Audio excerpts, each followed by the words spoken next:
the role of venture capital, and I'll move this out of your way. And your slides. Click it, or? And you have a clicker here. Okay. All right, so pleasure to be here. As I just said, my background really, I began as an entrepreneur, and then I became an angel investor, which is how I met Kimberly.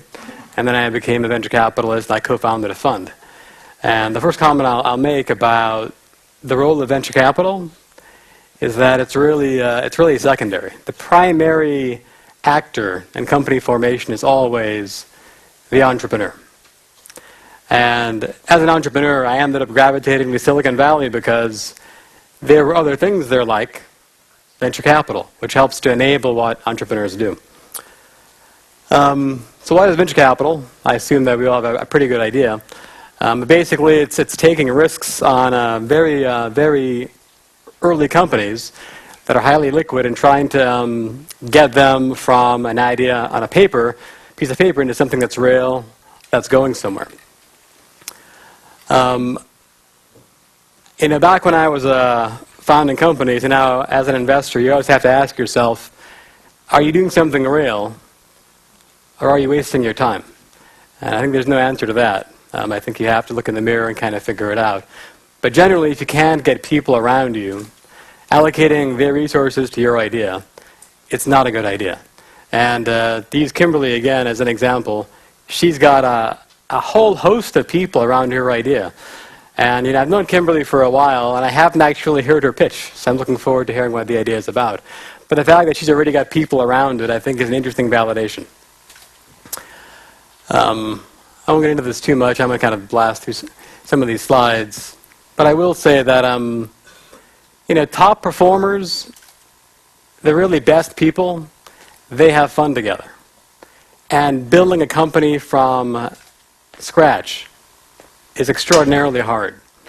You want to find incredibly good people who love what they're doing, have passion for it, and have fun together. And even then, they'll probably fail. But it'll optimize your chances of success. So, before I get into the meat of this, it's important to remember not every company needs venture capital. And most companies that go public in the US did not raise venture capital.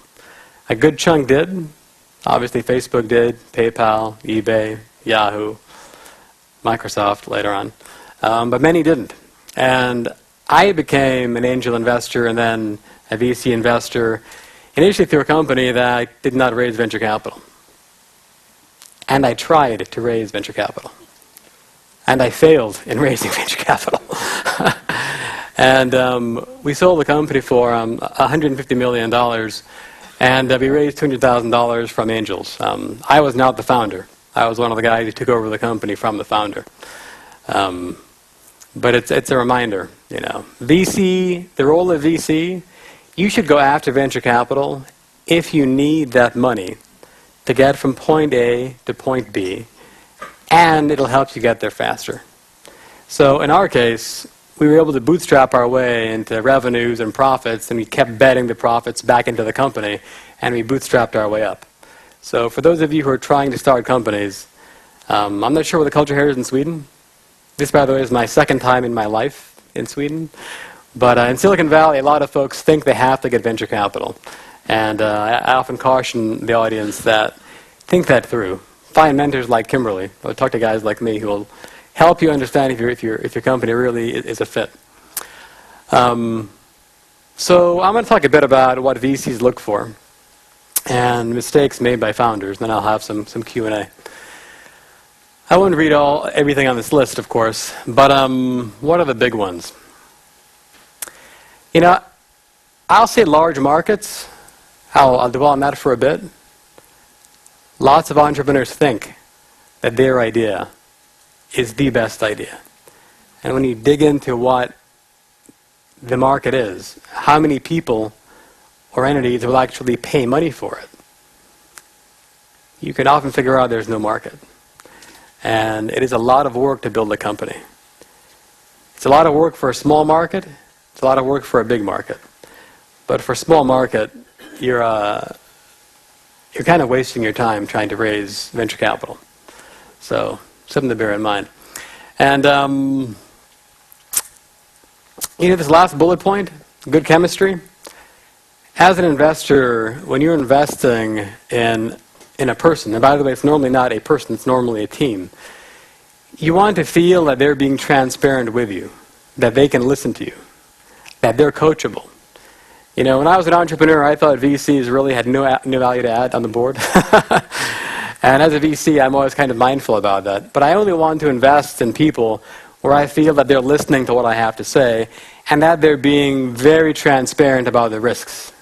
And they're willing to adjust and pivot their business as needed. So good chemistry is huge. As an investor, I'm never the expert. So if I'm digging into your assumptions and challenging you in what you're thinking, and you get defensive, that's usually a bad beginning. If someone gets defensive with me when they're pitching me on their idea, they're not going to get a second meeting generally. So I just wanted to share that feedback from somebody who sits on my side of the fence. So let's talk about mindsets a bit, how entrepreneurs view the world and how investors view the world. And one thing I'll say about this slide, and basically where I'm going with this, is when you're pitching a venture capitalist, or really an angel, any investor in your idea, you're really not pitching your product. You're not pitching your idea. You should be pitching them an opportunity to make money with you. You're pitching an investment opportunity. So my partner and I just raised our second fund, actually, at the end of August this year. We're pretty excited about that. But what's first and foremost in our mind? We raised our money from limited partners who invested in us because we promised that we would make them money. So we're looking for very exciting investment opportunities. I'm a biomedical investor. I only care about innovations that are really going to change clinical outcomes. But if you can't make money doing it, it's not interesting. So if someone pitches me and they're pitching something that is their product, I need to understand that. But I also have to be able to project that into how my capital goes into the company, what the next round of capital will be, is there a round of capital beyond that, and how will the company get exited, and how will I get money back to the fund. And I say this, I lecture at Stanford, at Berkeley, at Harvard, and this is one of the most common mistakes people make when they come to pitch us. They don't really understand how they're going to make their investors money. So that's mindset, IRR mindset for investors. And the one more thing I'll say is about control. So this is more of a sticky issue, I would say. As an entrepreneur, you often want to control your company. As an investor, you really want to have an outside board controlling the company. And as an investor, we feel it's healthy to have an outside board to balance the founder. And that's one more thing to think about. If you're not willing to share the governance of your company with outsiders, with investors, you're probably not a great fit for venture capital. But if you are willing to have an outside board, then the role of the VC is to sit on the board and bring the VC's network to bear. So one of the critical success factors in making companies work in the Valley is bringing world-class people around the company, world-class people to advise the company, world-class people to work in the company, world-class people to invest in the company. So if you're open to those things, and for most companies that can be a good thing, be open to sharing the governance of the company. Yeah, I'm not going to read all these either, but I will say number 2, skin in the game. I founded 3 companies, and in every case, I put my own money into it, my own time into it, and I was fully committed to it. I wasn't doing anything else. So if someone comes to me and they want to raise money from our fund, I want to understand how committed are they to it. If they're working full-time somewhere else and kind of socializing an idea which they'd like to get money for, I'm happy to hear it. I won't invest, but I'm happy to hear. And when they're willing to jump into it and put their time, and if they have money, their money into it, then I'm going to start taking it more seriously. Because if their skin isn't in the game, why should I put my skin in the game, right?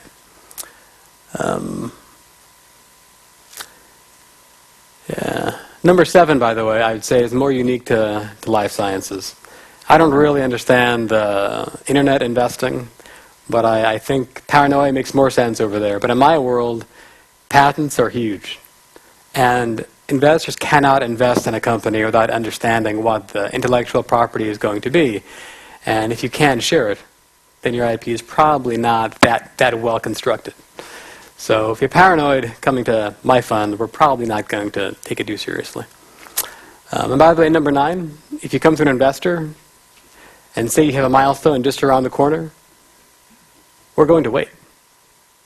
We're going to say, great. If you're going to hit that milestone in 4 months, come back in 5. And if you haven't hit the milestone, that's a little challenging, right? All right, I'll just go through these. By the way, when I began being an entrepreneur, I never thought I'd become a VC. I didn't really know what venture capital was. I didn't think of it as interesting. And then when we had our first big success, I thought, again, why would I become a VC? But for me, and the work I do, it's very capital intensive. A lot of the things that I love require venture capital to get somewhere. And I really care about chronic disease. Acute disease too, but chronic disease is kind of where things are going. I'm passionate about trying to help the world be a better place through biomedical innovation. And venture capital is a great leverage point for that. I was going to go through this, but I think time's kind of... So this is just one company that we funded recently, which, if it works out, well, it won't cure epilepsy, but it'll make epileptics feel like they're cured. And that's exciting. That's a big deal. All right, so that is my deck and Q&A. I'm in Magnus's hands.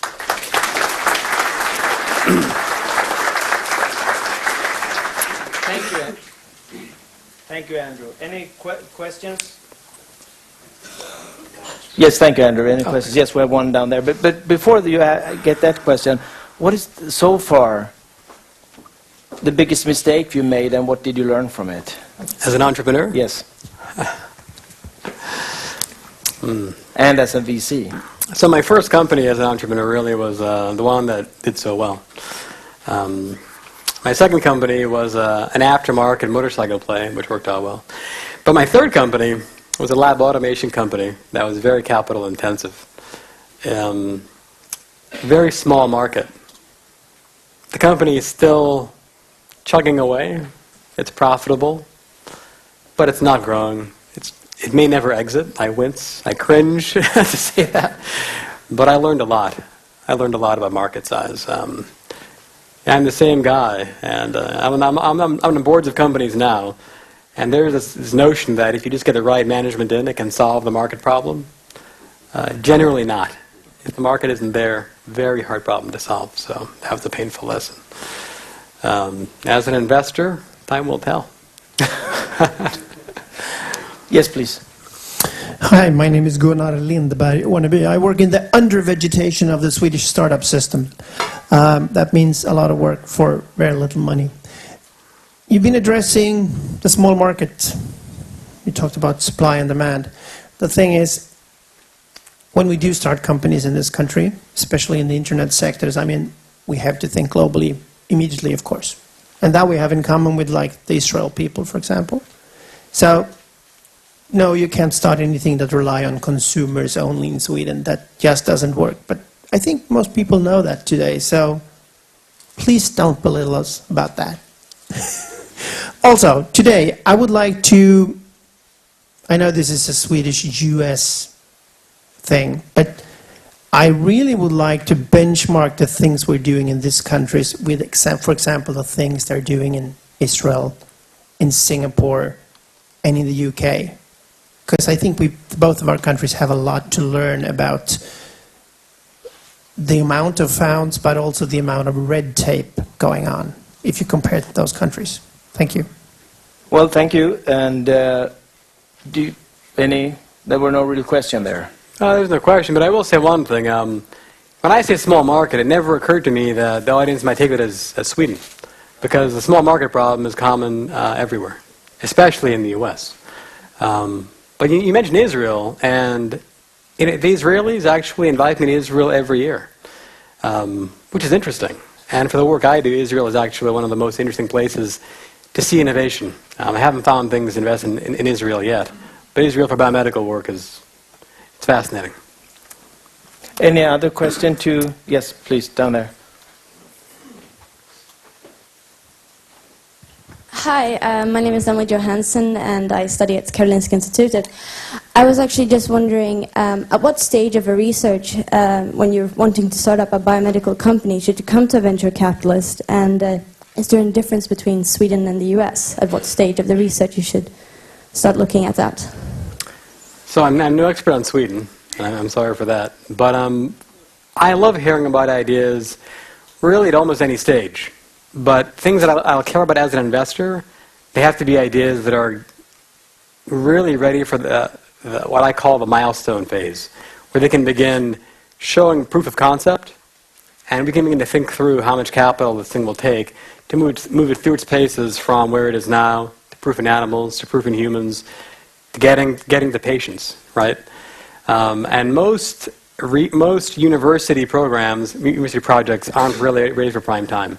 But I like meeting people in universities because they're one of the prime sources of innovation. I like to meet them early. I like to help understand how they think and give them whatever guidance I can and build their relationships now. And I've learned along the way that some things that you may think are too early are actually ready for prime time. That's rare, but that happens. So for me, really, I'd say come to me anytime. I don't know how things work so much in Sweden. In the U.S., we have $80 billion of federal money spent on life science research, and it's a subsidy to people like me. So I think it's great.